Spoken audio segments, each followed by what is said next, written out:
Extinction of humankind is a story concept for the ages. Tales of a great flood wiping out almost all of everything appear in most major religions. The global environment has made it supremely difficult for humans to survive at various times in the ancient past. Contemporary science fiction has tried its hand too at reimagining the world with the people removed. In HBO's The Leftovers, 2% of the population suddenly disappears. In the Marvel Cinematic Universe, the supervillain Thanos snaps his fingers and 50% of life gets erased. But could anything even slightly comparable ever happen in real life? And if it could, then what would happen next? Certainly nothing quite like this has ever happened before now. Even with the very worst disasters and pandemics in human history, nothing has yet taken 50% of the entire global population. The Black Death comes closest, with up to 200 million people lost at the highest estimates. But that dreadful number still didn't equate to 50% of everyone on Earth at the time. In the history of life on this planet, the worst ever mass extinction event happened about 252 million years ago. The Permian-Triassic extinction, otherwise known as the Great Dying. It did take comfortably more than 50% of species alive, although of course humans weren't around to be affected. Perhaps a ruthless enough pandemic could bring about such a disaster then. Some kind of air or waterborne disease with a near 100% fatality rate.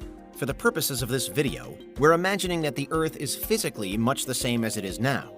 The planet itself hasn't been destroyed, it's just the human population that's on it. Really then, we probably are picturing some kind of supernatural, unexplained sci-fi style happening. One day there's 8 billion people alive, the next there's 4 billion people. How would we cope? From minute one, there's misery, worldwide mourning, and unparalleled confusion.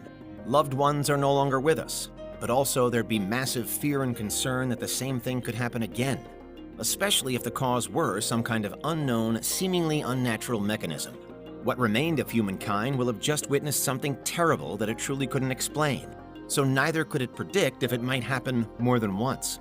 Unsurprisingly then, even more people than usual might turn to religion to try to make sense of things. For some, this would be the rapture or something similar, and there would be efforts to try to work out why some people had been taken while others had been left behind. For others, some kind of religious response might simply offer comfort in such inexplicable times. The massive global religions might still suffer, however. There would now be some incredible issues for them to contend with. Because was half of humanity dead really what God intended? And if it was, then how many would still trust that God? Instead, there might be a splintering of faiths, leading to the emergence of more and more smaller, more specific religions and cults.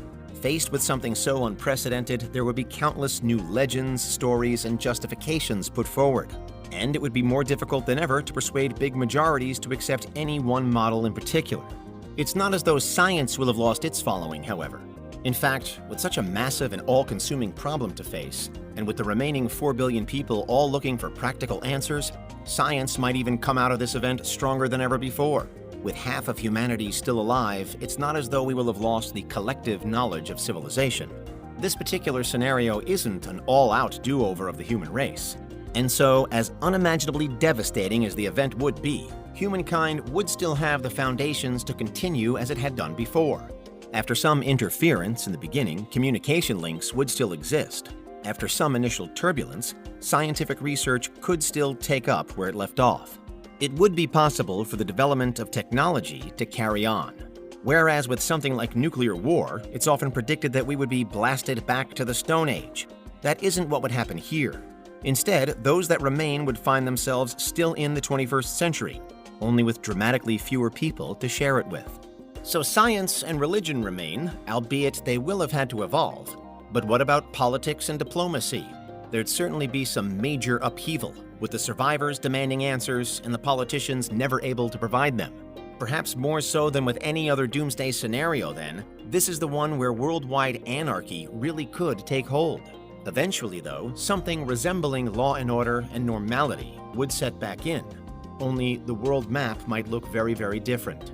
Again, not physically, but in terms of population, trade, in terms of the languages spoken and the dominant worldviews. The balance of all of that might be completely altered. Much would depend on how the loss of life is spread out. Would every country, every continent, every culture lose the same proportion of its people? If yes, then would the status quo resume? If no, then how would any discrepancies impact the future? There'd also be a lot riding on how any one country, continent, or region responds to the initial disaster, not just in trying to make sense of it, but in reacting to it, especially in the early days. The economy that can weather the storm best would likely find itself in an incredibly strong position for the long-term future. The lawmakers who wrangle the greatest influence over international affairs from the outset would likely be making the rules on Earth for a long time afterwards. History has seen some similar circumstances in the aftermath of wars, for example. Whenever humankind has been hard hit, there's always a race on afterwards to recover and reshape what remains. The same would be true here, only we'll never have seen anything at quite this scale before. One thing is for sure, the day when half of humankind disappears would never get forgotten. Even thousands of years from when it happened, that moment in time would still be overshadowing human civilization in some way. A before and after moment like no other. It would serve as a constant reminder, a legend, proving that life is fleeting and that it could be taken away at any moment. If the cause becomes known, then the rest of human history would be guided by ensuring that the same thing never happens again. If the cause for the lost 50% were never discovered, then humanity would know that there are some powers that it just doesn't understand. That reality just isn't as straightforward as it seems. Because where did those lost people go? To another realm? Another universe? Were they taken by a god or by some other kind of higher power? The debates over the physicality and metaphysicality of that day would run and run. For now, we're relatively safe in the probable certainty that nothing like this is about to happen. Certainly nothing so supernatural as an entirely unexplained halving of our species.